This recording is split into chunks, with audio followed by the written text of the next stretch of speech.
आइए आज आप लोगों को एक बहुत बड़ा फॉल्ट दिखाने जा रहे हैं। जो छत लगा है लगभग ये 5000 स्क्वायर फीट में छत लगाया गया है और इस छत में इतने गड़बड़ी हुई है कि इसका कोई ठिकाना नहीं है। तो दोस्तों यहाँ पर देखिए, पहली गलती यह है, कमरा में देखिए छत लगा है, अभी लगभग 1-2 महीना लगे हुए छत हुआ और यह सीलन उठा रहा है।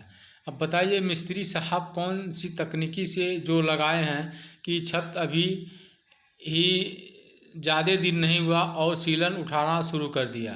तो यहाँ पर कहीं ना कहीं फॉल्ट हुआ है जो सीलन उठा रहा है और इस पूरे मकान में पूरे 5000 स्क्वायर फीट में टोटल क्रैक हो गया है।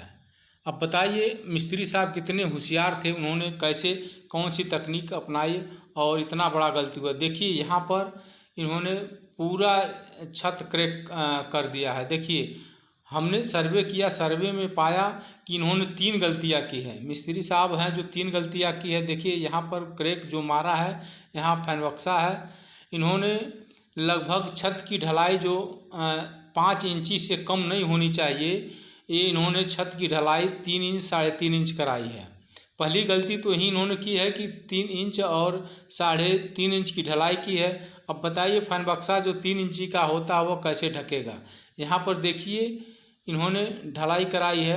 और दूसरी गलती इन्होंने की है कि मशीन से नहला कराए हैं। एक तो पहली बात तो छत जो पतला है और दूसरी बात इन्होंने मशीन से नहला करा दी। और तीसरी गलती इन्होंने की है कि जो कमरे की साइज बड़ी है। देखिए यहाँ पर जो क्रैक अभी फैन बक्सा आपके सामने दिख रहा है। देखिए टोटल फैन बक्सा इन्होंने ढलाई की देखिए कितनी कराई, ढलाई लगभग 3 या 3.5 इंच से ज़्यादा नहीं है। इन्होंने मालिक की पूंजी पूरी डुबा दी। 5000 स्क्वायर फीट में कितना पैसा लगा होगा अब वो मालिक जानते होंगे। और इन्होंने तीसरी गलती की कि जो 14-13 का कमरा है, इन्होंने सरिया कम डलवाई और सरिया कम डलवाने के जगह इन्होंने 8 और 10 mm का सरिया इन्होंने बनवाया है और इन्होंने 6-7 पर सरिया को बधाई कराई है। यहाँ पर होना चाहिए कि सरिया 10 mm टोटल से सरिया बढ़ाना चाहिए और इसकी दूरी 5 बाई 5 पर होनी चाहिए, क्योंकि कमरे की लंबाई और चौड़ाई ज़्यादा है। और पहली बात इसकी मोटाई भी कम है। 5 बाई 5 की सरिया बनाना चाहिए और इसकी जो ढलाई कम से कम 5 इंची से ऊपर हो जाए, नीचे नहीं होनी चाहिए थी। इसी की वजह से इन्होंने 3 फॉल्ट की और तीनों की वजह से देखिए पूरे 5000 स्क्वायर फीट में टोटल देखिए बहुत बड़ा क्रैक आ गया है और छत नीचे से सीलन उठा रहा है और पूरा इन्होंने देखिए पूरा जो छत का क्रैक हुआ है। तो ऐसे आप लोग मकान बनवाने जा रहे हैं तो ऐसे मिस्त्री से काम न कराएं और सही मिस्त्री और बढ़िया मिस्त्री से काम कराएं और आपका छत खराब ना हो। तो देखिए इन फॉल्टों से बचने के लिए हम आप लोगों को कुछ राय देना चाहता हूं कि देखिए अगर आप शटरिंग करा रहे हैं तो पहली गलती न करें। देखिए पहली यहाँ पर जो आप शटरिंग करा रहे हैं, जो थोक लगवा रहे हैं, तो पहले मान लीजिए नीचे पटरा रखिए, पटरा के ऊपर आप ईंटा रख सकते हैं या उसके ऊपर बांस रख करके मजबूती से थोक लगा सकते हैं। डायरेक्ट ईंटा पर आप कभी थोक मत रखें। डायरेक्ट अगर ईंटा पर आप थोक रखते हैं तो जब ऊपर से ढलाई होता है तो जब लोड पड़ता है तो ईंटा नीचे मिट्टी में बैठ जाता है और वहाँ पर छत दब जाता है। तो ऐसी दोस्तों ऐसी गलतियाँ न होने दें। आप खुद एक बार निगरानी कर लें कि आपका छत लगने जा रहा है, थोक कैसा लगा है। जाकर पहले नीचे देखें कि थोक बढ़िया तरीके से लगा है कि नहीं लगा है, अपने चेक करें। और हर थोक के नीचे पटरा होना चाहिए और पटरा के ऊपर आप ईंटा रख सकते हैं। बिना पटरा के आप ईंटा न रखें। अगर बिना पटरा के ईंटा अगर लगा करके उस पर अगर रखते हैं तो आपके छत धंसने के चांस ज़्यादा होते हैं। तो ऐसी गलतियां न होने दें। आप अपने खुद सर्वे करें और देखें कि कहीं न कहीं गलती न होने पाए और यही गलतियां थोड़ी थोड़ी गलती चल करके आपके आगे चल करके बहुत बड़ी नुकसान कर देती है। तो दोस्तों कभी सतर्क रहें।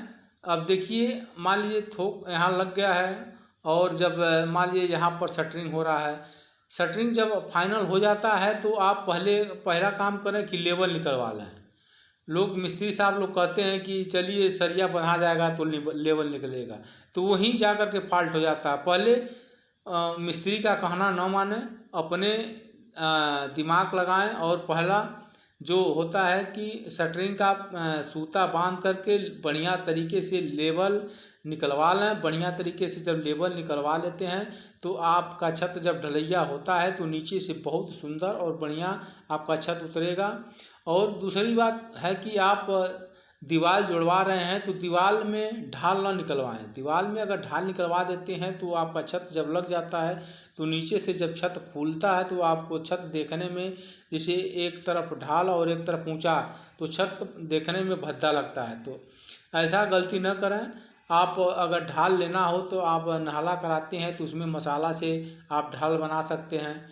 अगर वही ढाल आप दीवार में बनवाते हैं तो आपको छत नीचे से देखने में जो मान लीजिए थोड़ा भद्दा लगता है। तो आप शटरिंग हो जाने पर आप बढ़िया तरीके से लेवल चेक कर लें या मिस्त्री से चेक करवा लें कि कहीं मान लीजिए ऊपर नीचे प्लाई नहीं है। और जब बढ़िया तरीके से जब चेक हो जाता है तो आप सरिया बनवा लेते हैं। तो अगर थोड़ा बहुत कहीं रहता है तो आप उसमें आप टाइट करा सकते हैं, न कि आप सरिया बनवा करके जब लेवल निकलवाएंगे तो वह लेवल आपका सही और बढ़िया तरीके से लेवल नहीं निकल पाता है। तो इसलिए लेवल निकलवाने के बाद आप टेप चपकवाइए, उसके पहले टेप न चपकवाइए। अगर उसके पहले टेप चपकवा देते हैं तो जब लेवल होता है तो वह जो टेप होता है उखड़ जाता है। दूसरी बात, बरसात का अगर मौसम है तो आप